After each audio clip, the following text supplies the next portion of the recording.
I'm Lieutenant Lyne with the West Springfield Fire Department.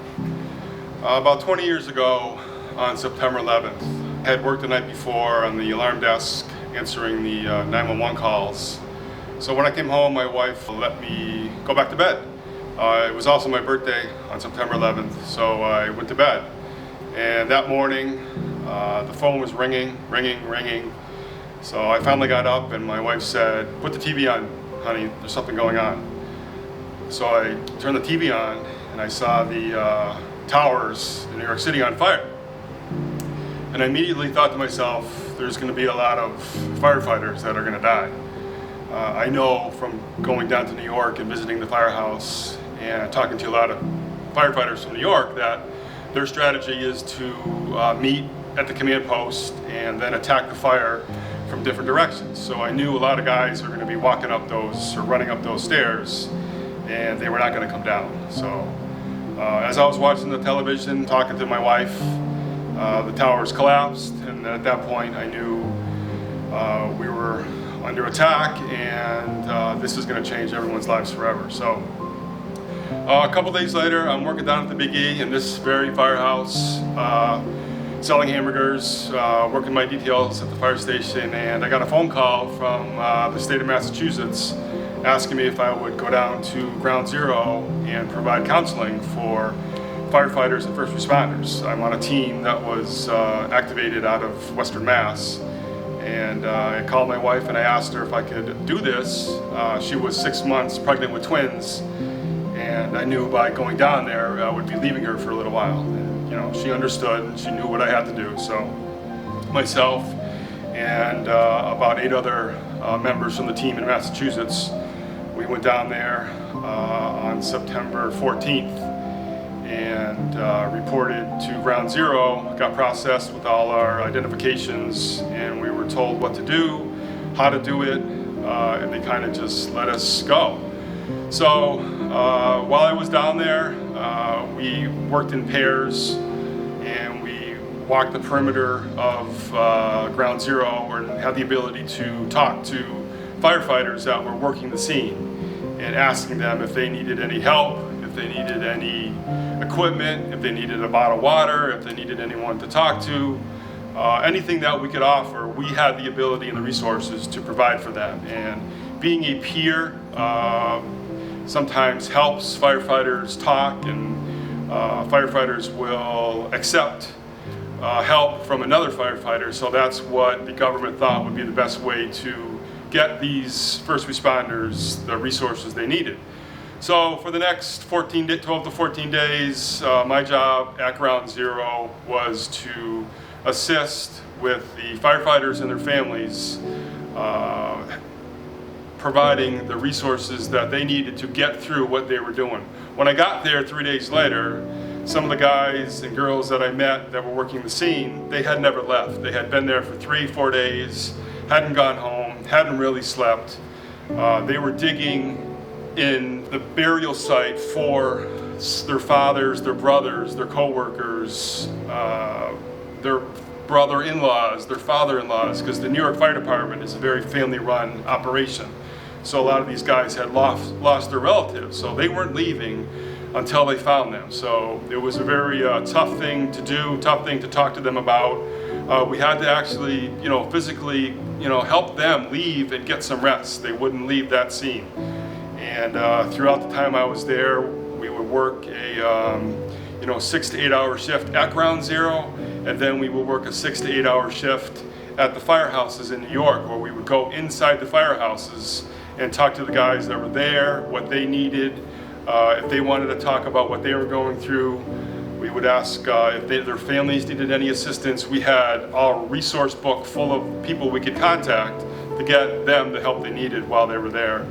And we would spend, upwards of 12 hours a day between Ground Zero and the firehouse doing what we could to help them out and get them through this time that was going to change our lives forever. And then the first night, we were told we were going to be sleeping on the USS Hope or the USS Comfort. Those are the two, Red Cross ships they had brought in to Manhattan and docked them, and that was where we were going to be sleeping. So I had prepared a backpack for whatever I needed. And the next thing I knew, they were sending me up to the Marriott Hotel in Manhattan, and that's where I was going to be staying. It was incredible. I walked in, and they were waiting for me, and they said, "Mr. Lyne, your room is 307." And I went to my room, and I had one of the best rooms in New York to sleep in. And after a couple days, I was wondering why I was by myself in a room. I would have liked to stay with my coworkers, but I realized then that after 12 hours of working down there, I needed to debrief myself and spend some time alone and call my wife every night and just be by myself to collect my thoughts so the next day I could do it again. It was a traumatic time while I was there. They had, after 12 days, they asked me if I could stay longer. I called my wife and I said, hey, they want me to stay another 2 weeks. And I could tell in her voice that she wanted me home, being 6 months pregnant with twins and having a 2-year-old running around. I thought to myself, you know what, I did the best I could while I was here. I think it's time to go home. So I did one more shift down there and stayed at the site at Ground Zero for the entire 10 hours that day. And one of the things I remember, as I was walking out on my last 10 minutes, I was leaving, and I kind of like everything got to me at that point. And I took a knee, I took my helmet off, and I just kind of like was saying a prayer. And because I knew, behind me was a lot of buried souls that maybe were never going to be recovered, and I just needed to say something to myself.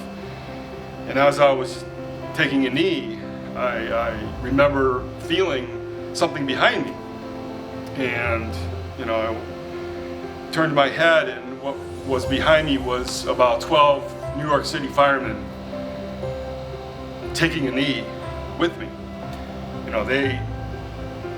They thought I needed help when the whole time there I was helping them. So I got up, we all shared a moment, and I went back and came home the next day and gave my wife a hug, and that was it. And on the last day I was at Ground Zero, I was looking around and I thought to myself, should I take a picture? But nobody had any phones 20 years ago. I didn't have a camera.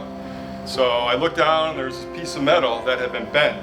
And I said, I wonder if I could take that home as a memento and show all the guys in my department and anybody in West Springfield that wanted to see something from Ground Zero, I would have something. I didn't know, years later that every town or every fire department in the country would be having these giant beams sent back to them. At the time, I just thought something small, maybe the people would like to see and my fellow firefighters would like to hold. So I asked the guy from New York City Fire Department if I could take a piece of metal, and he reached down together and we picked this up, and it was bent, so obviously it was pretty hot when it was bent. And he said, why don't you take this, Drew, bring it back and let the guys hold it. And it's kind of a nice remembrance of World Trade Center Tower 1, and it says, God bless our fallen FDNY brothers. I brought it back that September 2001, and we had it out display in front of the firehouse here at the Big E. And thousands of people looked at it, and they were amazed of what came back from 9/11. It was the first thing that came back. There was no other big steel beams that were brought back at that time. So that first month, 20 years ago, this meant a lot to a lot of people. It still means a lot to me to this day, and I'm just glad we have it here at the West Springfield Fire Department. So thank you for coming today, and I'd like to see everyone down on September 11th. 2021, 20 years later, for the anniversary down at the Town Common to remember all the people we lost, especially our West Springfield resident, Mrs. Harrington, who passed away that day. And thank you.